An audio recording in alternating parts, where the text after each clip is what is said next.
Hey everybody, this is Milford with AircraftReporters.tv, still at AirVenture 2011. We are finding so many neat things. This is a neat thing. I want to go to the Bahamas, but I'm not quite sure how to do it. I'm standing here with Mike Z, and he's going to answer some questions. Mike, this blue right here has me a little bit nervous. Explain to me, what am I going to have to do to get across all that water, to get it way over to the Bahamas? This part right here? Okay, this is 50 miles right here. That's 60 miles. That's nothing. It's nothing. In fact, when you're flying across here, about the time that you can't see the land behind you anymore, you see the land in front of you. The island's starting to appear in front of you. So we're talking about, in my Cherokee, maybe 25 minutes at the long part, I'm going to be feet dry. So that's okay, that's fine. All right, but now Bahamas is a different country, so I'm just a regular GA guy, so they're not going to allow me to come in as a GA guy, are they? Oh yes, in fact, light sports and experimentals are allowed to fly their airplanes in the Bahamas now.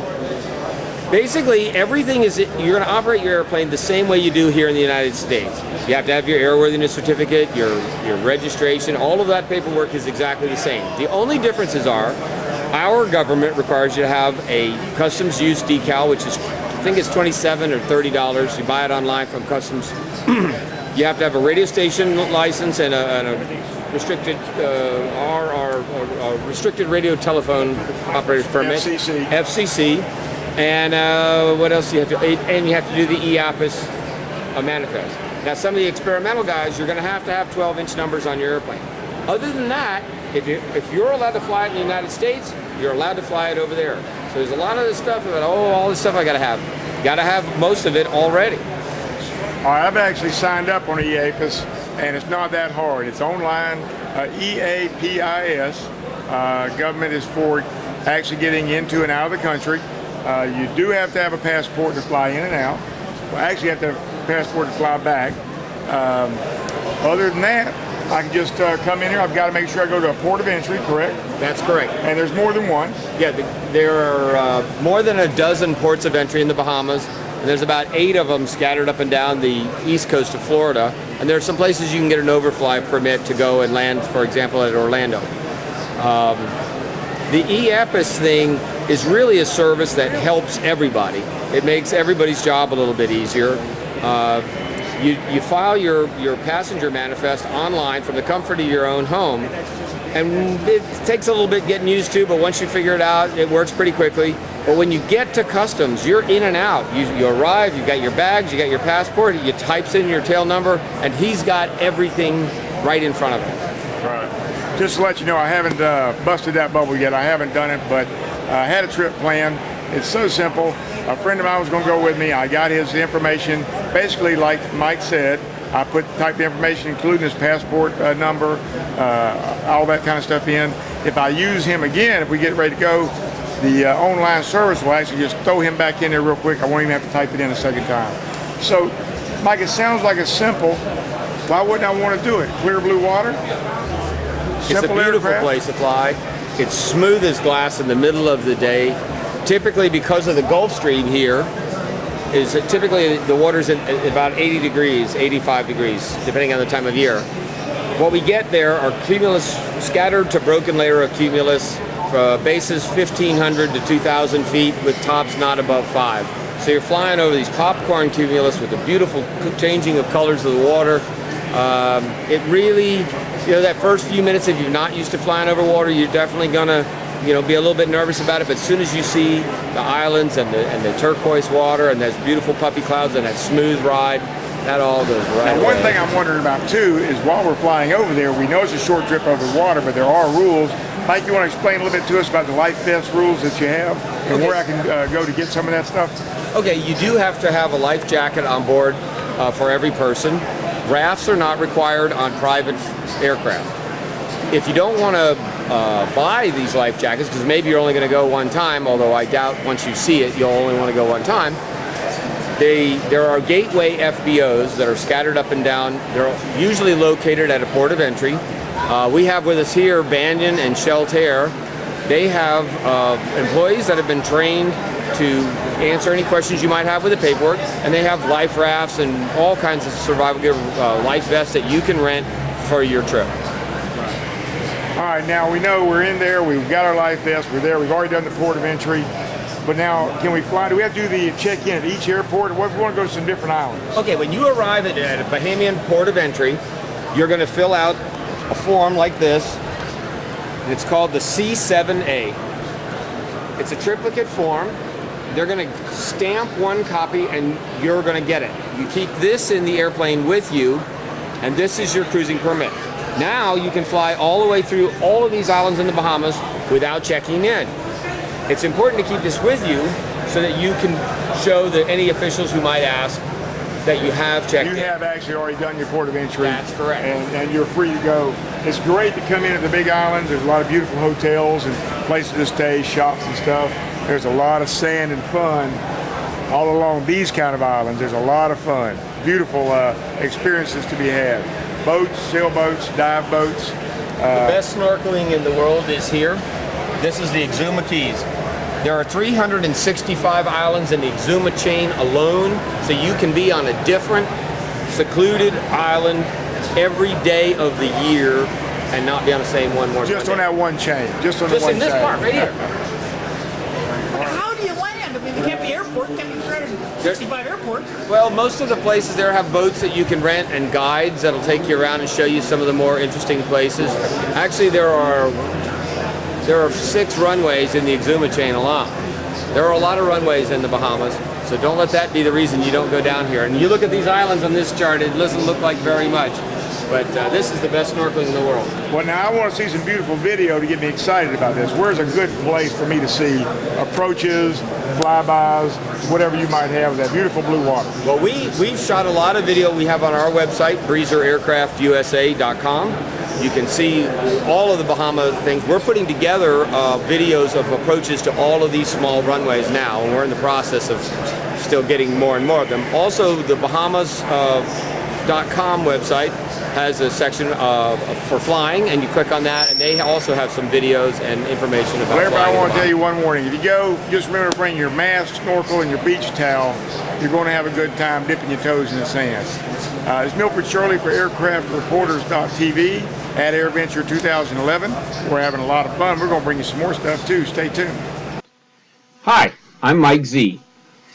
I am a flying ambassador appointed by the Bahamas Ministry of Tourism. My role is to show you just how easy it is to fly to the Bahamas. This short presentation will take you step by step through the formalities. Most light sport aircraft can easily make the trip. It's only 50 miles from South Florida to Bimini, and the longest overwater passage anywhere in the Bahamas is less than 90 miles. Light sport and experimental aircraft are now welcome without prior approval. Operating your aircraft is the same as the U.S. with a few exceptions. U.S. law requires aircraft have 12-inch numbers, a radio and transponder, radio station license, and a customs use decal for international flights.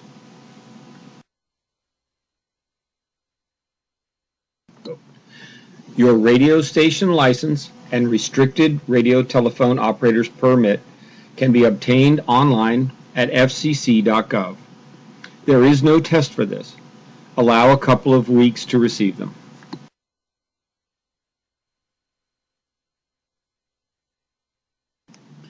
The aircraft must have a U.S. Customs and Border Patrol user decal. It may be obtained online at cbp.gov. Again, allow a couple of weeks for delivery. U.S. Customs Service requires that passenger manifests for both inbound and outbound flights be filed online. This is done using the EAFIS system. This checklist will help you navigate the system. Manifests may be filed anywhere from 30 days in advance to at least 1 hour before the flight. They are good for the whole calendar day for the day that they are filed, so don't worry if you're running late. If your flight is delayed to a different date, you must refile online. This process makes everyone's job easier and speeds up clearing in through U.S. Customs. Now the plane is ready, so what about the pilot? Just like in the U.S., you need your pilot's license, medical certificate, And for sport pilots, this is your driver's license. You also need your restricted radio telephone operator's permit and a U.S. passport. Sport pilots need to be qualified for Class D, C, and B airspace, and everyone needs to have good crosswind landing skills. You will need to file an international flight plan. The information is the same as a standard flight plan, except Flight Service wants to know the information about your survival gear on board.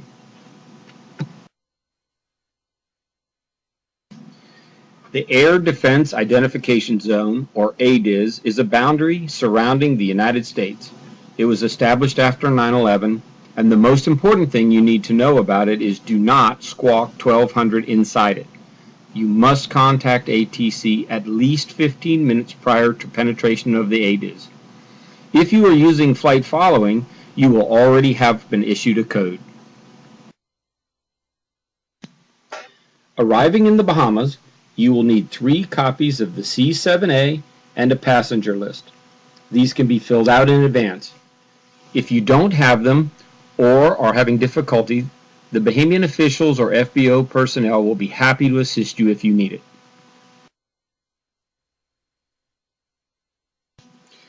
If you are arriving in Freeport or Nassau, you will also need to fill out an arrival report.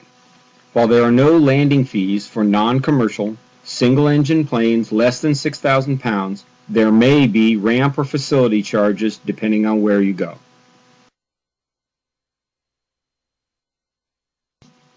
The last bit of paperwork is the immigration card.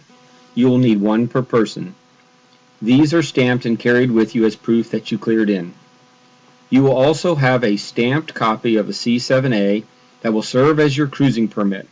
This allows you to fly inter-island. You may be asked to show these when landing at islands that have customs facilities. Returning to the U.S. is just the reverse of leaving. You must depart from an AOE in the Bahamas. Today, most AOEs have phones and internet for filing flight plans or changing EAPIS manifest. You must call the customs office at your arrival point with your ETA at least 1 hour before arriving. You will be given a 2-letter confirmation code. Write this down as proof that you called. When departing from Bimini, you must contact Flight Service to activate your flight plan and get a squawk code before penetrating the ADIZ. The boundary of the ADIZ is less than 7 miles west of Bimini. If necessary, circle till you can climb high enough to be able to reach Flight Service on the radio. Do not penetrate the ADIZ squawk in 1200. Upon arrival in the U.S., taxi directly to the secure area for customs. Unload the plane and leave the doors open. If you have filled out your U.S. immigration forms in advance, you will have no paperwork to be done in customs. The EAPIS system has handled this already. All you do is tell the agent your tail number, hand over your passports and immigration cards, and declare any goods bought abroad, and you're all set. See you in the Bahamas!